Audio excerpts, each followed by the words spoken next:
Well, hola people, konnichiwa, bikin bersama Salvian di channelnya Kudete.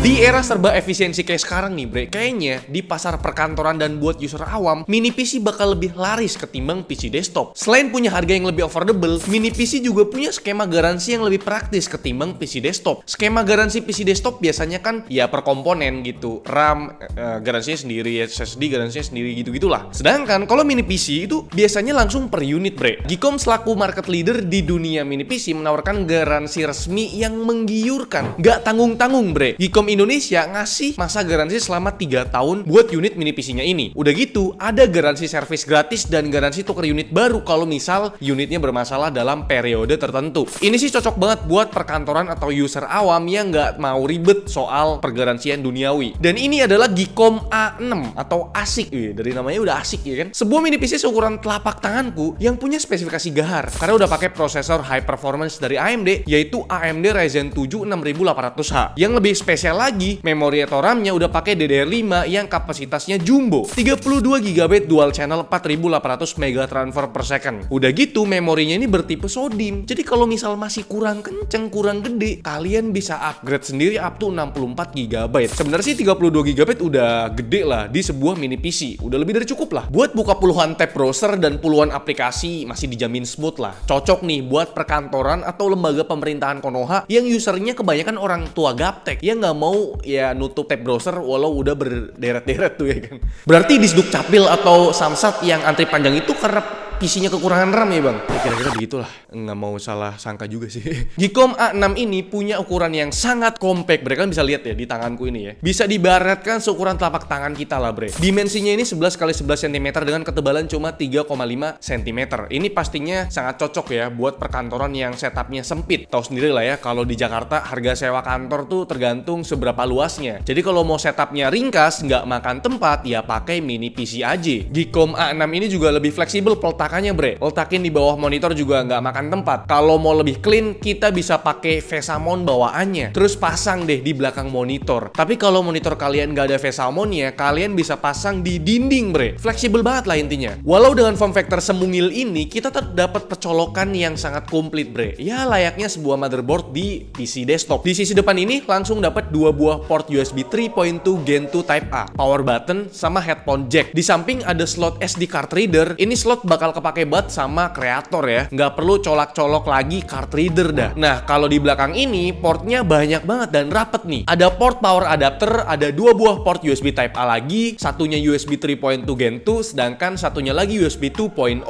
Terus ada 1 buah port LAN, 2 buah port HDMI 2.0, dan 2 buah USB Type C. Yang di kiri udah USB 4 dan yang di kanan USB 3.2 Gen 2 nih. Dengan port selengkap ini berarti Geekom A6 ini bisa dicolokin ke 4 monitor sekaligus. 2 lewat port HDMI dan 2 lagi lewat port USB Type C bre. Tentu aja Geekom A6 ini bukan cuma buat kerjaan ringan doang kayak misalkan office, buat produktivitas yang lebih berat macam editing video jelas sangat bisa diandelin. Ini berkat eGPU-nya yaitu Radeon 680M. Walau usia prosesor ini udah 3 tahunan, tapi buat eGPU-nya masih sangat bersaing loh bre. Kita udah pernah tes di beberapa device juga untuk Radeon 680M ini. Bahkan berdasarkan angka 3D Mark Firestrike, grafik skornya masih lebih kenceng daripada iGPU-nya di Intel Raptor Lake yang notabene lebih mudah ketimbang iGPU ini. Buat buktinya, kita di sini coba editing video di aplikasi Premiere Pro 2025. Tapi memang ya, buat ngedit konten 4K agak kewalahan nih. Preview di set 1/4 pun masih nge-lag ya. Render time-nya juga kurang worth it bre. Video 4K berdurasi 1 menit, butuh waktu 1 menit 27 detik buat rendernya. Berarti kalau diasumsikan kalian ngedit 30 menit video, yang rendernya lama lah gitu ya. Kalau buat ngedit konten 1080p gimana nih bang? Ternyata smooth banget bre previewnya. Render time video 1 menit juga cuma setengahnya aja, alias 30 detik langsung kelar. Jadi memang Geekom A6 ini betternya buat ngedit video 1080p aja bre. Tadi itu kan kita tes buat produktivitas, gimana performa gamingnya. Jelas nggak mengecewakan. Lagi-lagi karena kita udah pernah nyoba prosesor Ryzen 7 6800H. Geekom A6 ini masih cukup capable bre buat main game AAA sekalipun. Contohnya Black Myth Wukong masih dengan preset rata kiri di resolusi 1080p loh. Ternyata masih mendekati 50 fps berkat bantuan FSR 3 dan frame generation. Terus di game Cyberpunk masih sangat enjoy main di 1080p, dapat rata-rata di 53 fps, tapi pakai preset rata kiri tanpa ray tracing dengan bantuan FSR 3 balance dan frame generationnya aktif. Kalau mau dapat 60 fps biar makin playable, kalian bisa turunin resolusinya dikit ke 900p atau 1600 x 900p tuh. Next kita tes main God of War di resolusi 1080p dengan preset low, berkat bantuan FSR balance masih dapat rata-rata di 40-an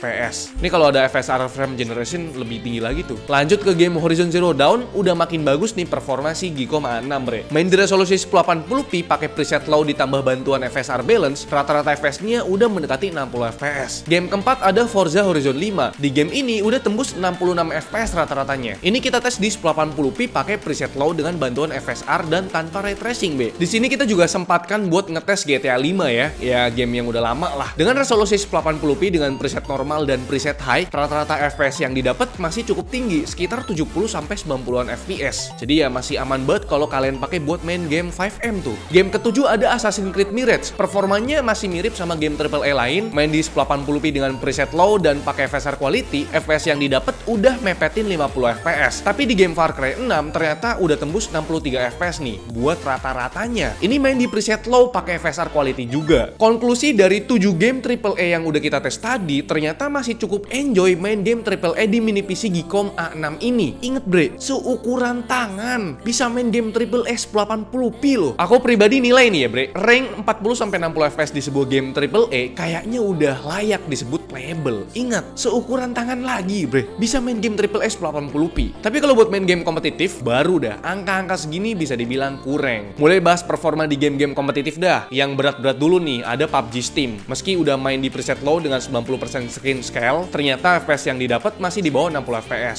Mungkin kalau resolusinya diturunin dan sebenarnya masih ada grafik very low sih ya, itu bisa dapat di atas 60 fps lah rata-ratanya. Terus di game The Final nih, game yang sering kumainin, sama-sama main di resolusi 1080p dengan preset low, tapi di game ini tuh performanya masih cukup tinggi di 67 fps karena ada fitur app sampling yaitu FSR yang kita set di balance. Selanjutnya kita tes Dota 2 dengan preset rata kiri dan 100% screen render, main di 1080p rata-rata FPS yang didapat udah mepetin 100 fps nih. Jadi udah aman lah. Kalau di game CS2 kita mainkan di 1080p dengan preset low, tentu udah tembus 100-an fps berkat bantuan FSR yang kita set balance. Dan terakhir buat game Valorant, game yang ringan itu, performa di Geekom A6 ini tentu masih sangat cocok buat dimainin pakai monitor gaming 144Hz. Jadi itu dia ya untuk performa gamingnya. Aku pribadi nggak pernah menyesal lah dengan performa dari Ryzen 7 6800H ini. Ini prosesor memang no debat lah, kenceng buat gaming dan performance produktivitas bre. Last but not least nih ya, kalau mau bahas soal persuhuan, perlu diketahui prosesor AMD Ryzen 7 6800H ini di unit Geekom A6 ini merupakan prosesor high performance. Terlihat dari angka TDP-nya yang up to 45 watt. Nah, gimana kira-kira cooling system di sebuah mini PC? Apakah bisa menghandle si Ryzen 7 ini? Sayangnya kita nggak bisa kasih lihat gimana konfigurasi cooling system di sini bre. Sebagai gambaran, kalau kita lihat di websitenya, ada satu buah kipas, satu buah heat pipe, dan satu buah heatsink yang exhaustnya diarahkan ke bagian belakang. Buat lihat gambaran kemampuan cooling systemnya, ini kita stress test dengan cara running Cinebench R23 selama 10 menit nih. Terlihat cooling system ini sanggup nge-handle si Ryzen 7 6800H sampai 3 menit pertama aja, dimana suhunya mencapai angka TG max di 95 derajat Celcius dan TDP-nya mencapai limit di 45 watt. Tapi setelah mengalami throttling, suhunya turun ke 85 derajat Celcius dengan TDP yang juga turun ke 35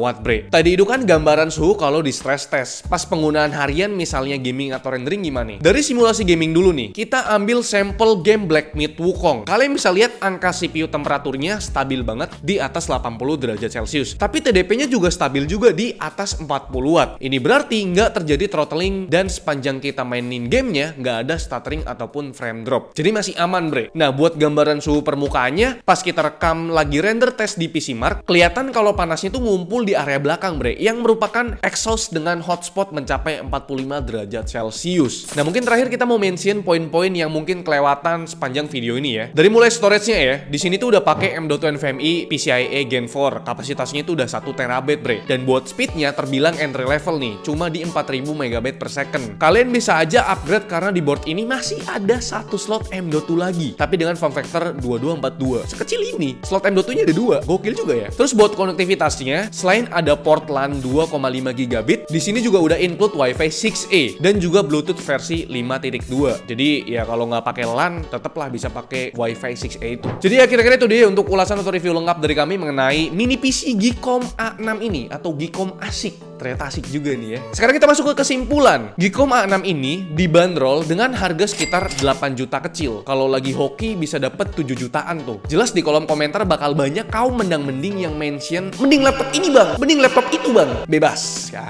terserah kalian lah. Tapi ingat, mini PC juga punya pasarnya tersendiri bre. Contohnya aja yang udah kita mention di awal, perkantoran yang memerlukan display atau monitor besar tapi dengan area atau space yang terbatas. Jawabannya ya mini PC ini. Kelebihan lain selain minim space, Geekom A6 ini juga punya percolokan yang super lengkap. RAM dan storage-nya juga upgradable. Performa prosesornya yang cukup menjanjikan dan juga penawaran garansi yang cukup panjang. 3 tahun garansi loh bre. Tapi tetap aja ya, ada poin yang perlu jadi perhatian kalian. Terutama soal suhu yang mungkin bisa bikin kalian was-was. Tapi ya gimana? Form factor sekecil ini, kalian lihat lah, sekecil tangan ini ya. Ya, nggak bisa diharapin lah operating temperatur di bawah 70 derajat Celcius. Selagi belum menyentuh 100 derajat, ya selagi belum menyentuh 90 derajat dah, ini masih aman kok. Ingat, form factor-nya kecil banget bre, ya kan? Jangan samain sama PC yang segede gaban itulah, ya kan? Sadar diri, sadar diri. Jadi kira-kira itu dia. Aku cukup puas dengan mini PC Geekom A6 ini. Kalau aku pribadi bisa dibilang ini worth it banget buat dibeli di harganya bre. Prosesornya nggak salah pilih lah Geekom ini ya. Tapi gimana menurut kalian? Siapa tahu kalian ada pendapat lain mengenai mini PC Geekom A6 ini. Coba tulis di kolom komentar, kita diskusi dah. Jadi like video ini kalau kalian suka, dislike kalau kalian jelek banget, dan jangan lupa untuk tekan tombol subscribe yang warna putih karena bukan warna merah lagi. Salvian selaku host di channel mengucapkan terima kasih. Sampai jumpa di video selanjutnya. Bye bye.